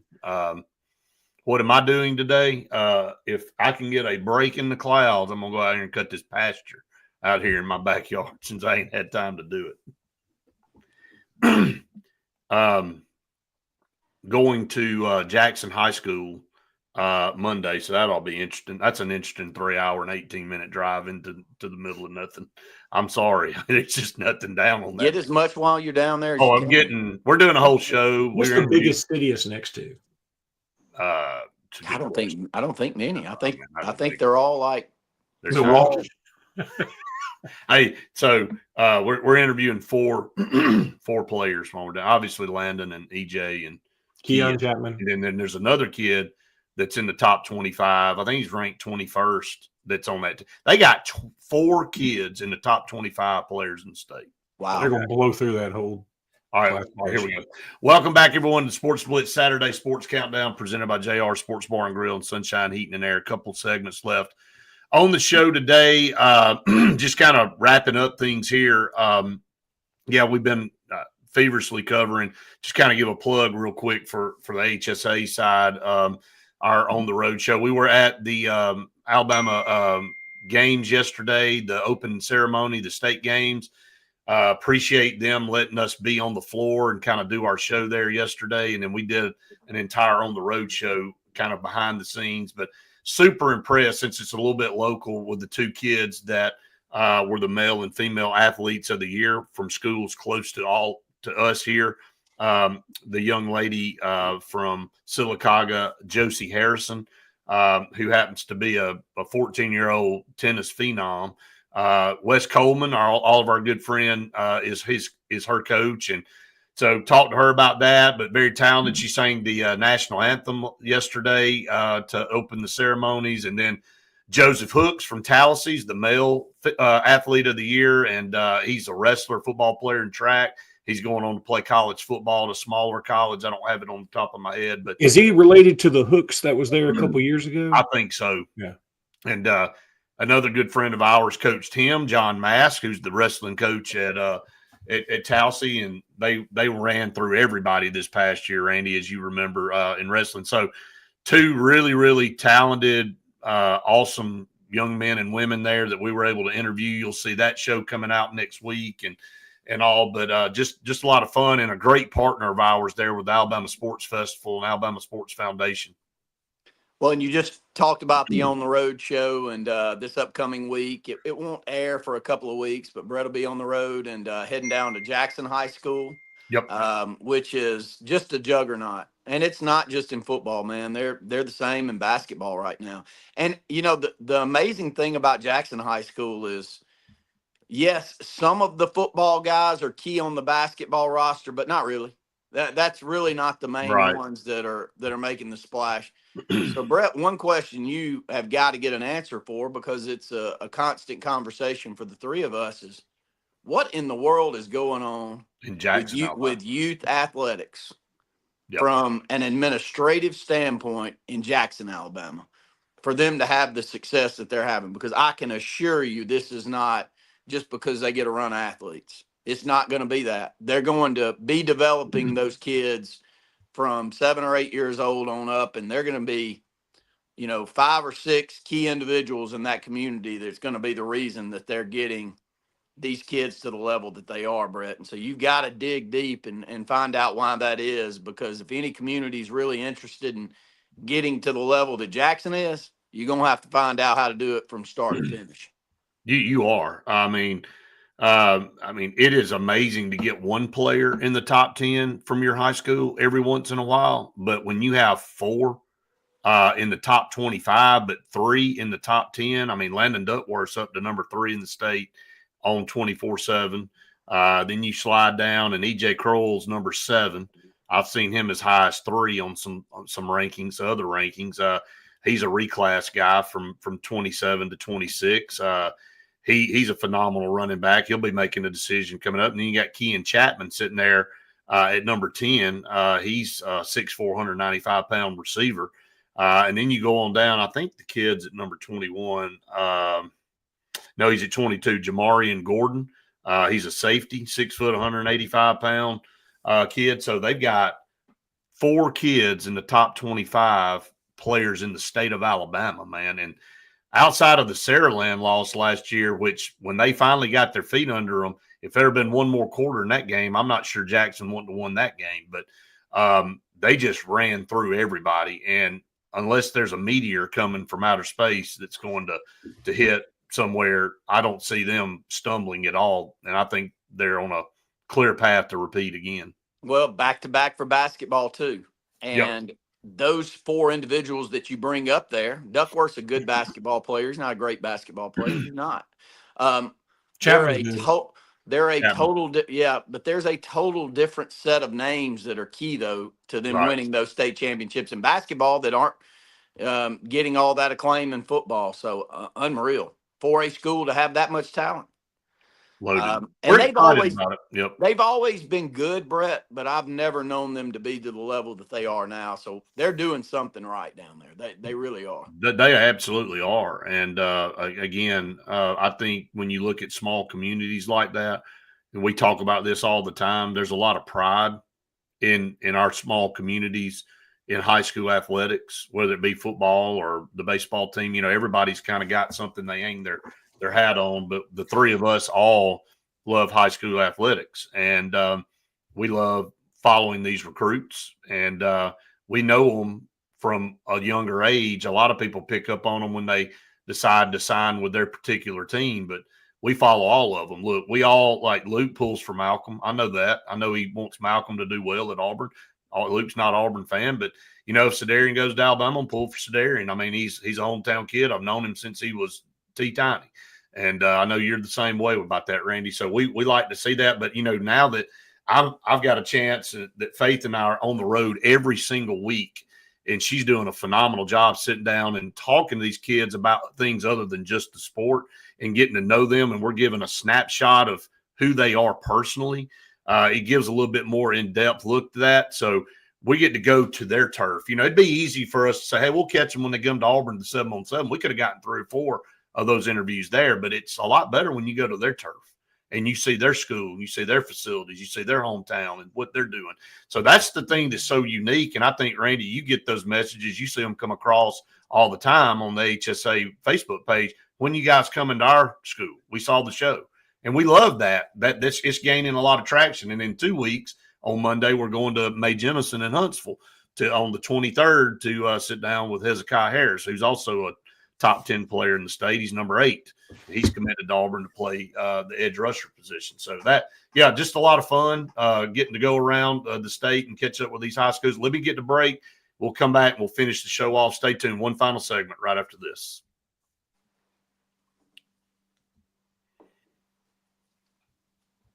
Yeah, we were going to swing by, Luke. We got done, and in the storms, I mean, you weren't going to – we were already I went through some of them. Yeah, we're going to do that, though. We'll be back. Trust me. All right, is the state games going on today, too? Yeah, it is. How long does it go on? Today, tomorrow, I want to say may go into Monday. I think it's 72 hours worth. Who's running those? The Alabama Sports Foundation, Sports Festival.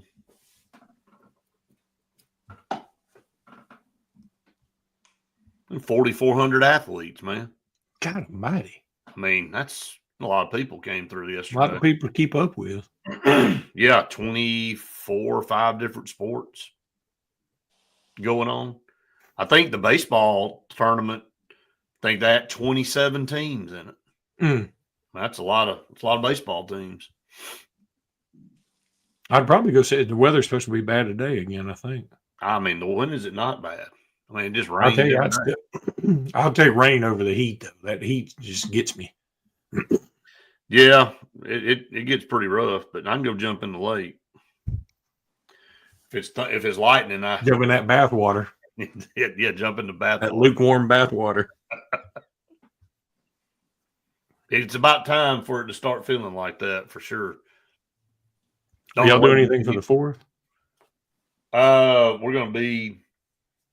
We're just going to be around here.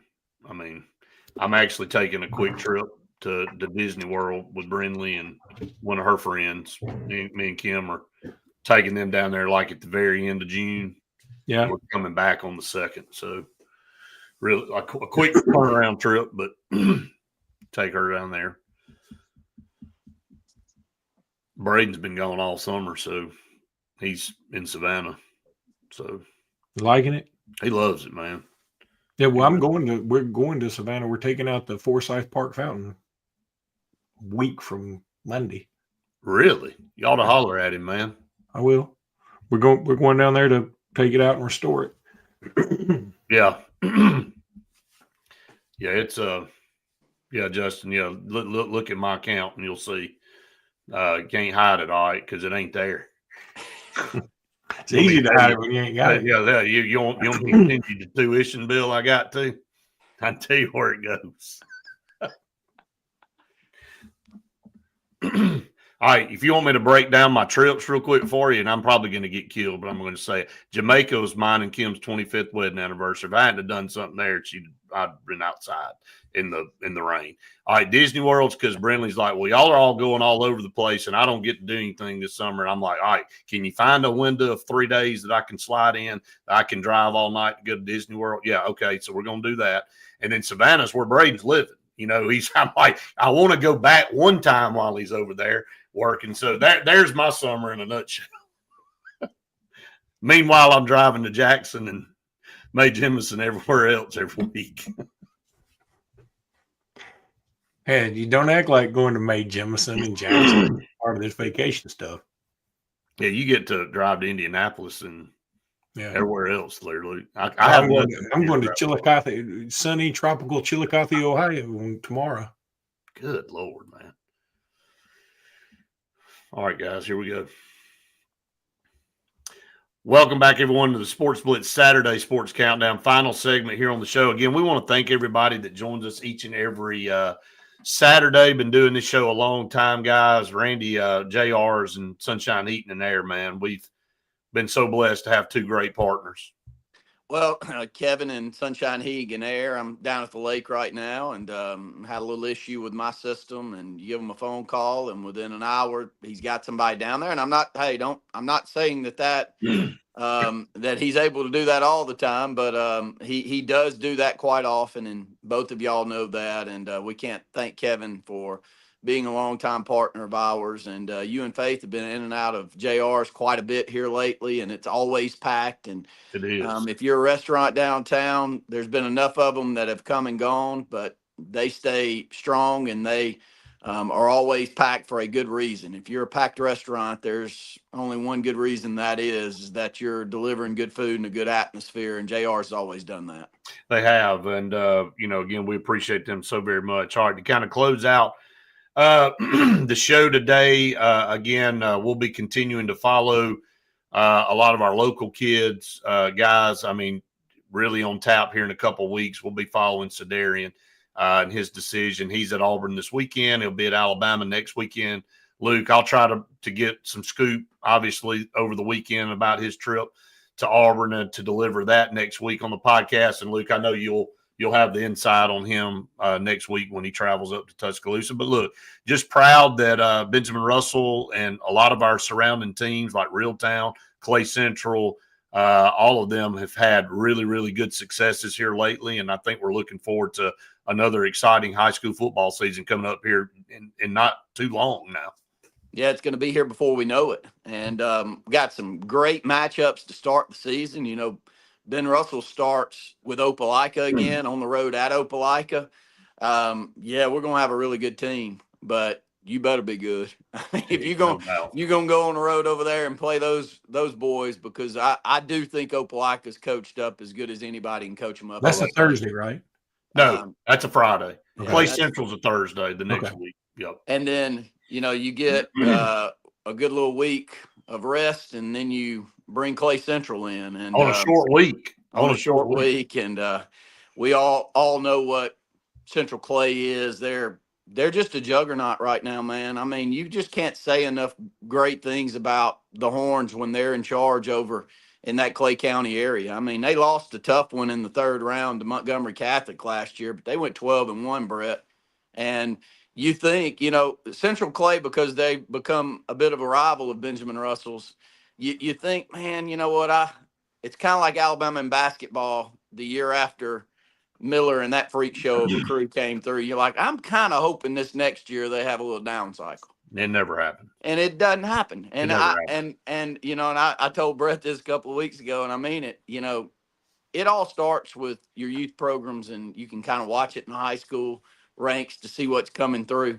Well, unfortunately, when we've played Central Clay in Ellick City for the last umpteen years with our youth programs, they beat our ever-loving brains in the middle school and in ninth grade and the JV. And I've watched my nephew and them not get beat, just get beat slap up. So those first 2 weeks, congratulations, Kirk Johnson.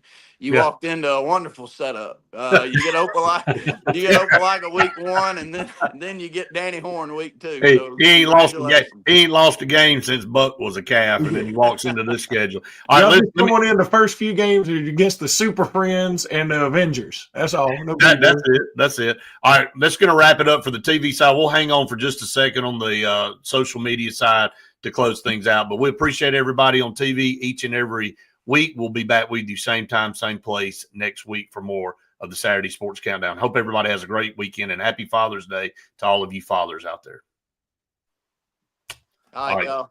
You gone? Yep. All right, buddy. All right. Where'd he go? Somewhere other than here. He said, I got to go take care of some business. I'll see you in a minute. None you dang. Yep, there you go. I'm going to that country. So, all right. Well, what you got going today? I don't know. I'm leaving. That sounded like fun. It's worse than you think. I mean, honest to God. Hey, I'll be up there in a few hours. This sounds. I swear to God, last night I thought it was going to be just sort of chilling and hanging out, and All right, let me get off. Or does he need to tell this online? it'd be fine. Okay, I don't care anymore. we're gonna get off, guys. Just for the sake. We hope everybody has a great weekend. Hold on a second, Luke.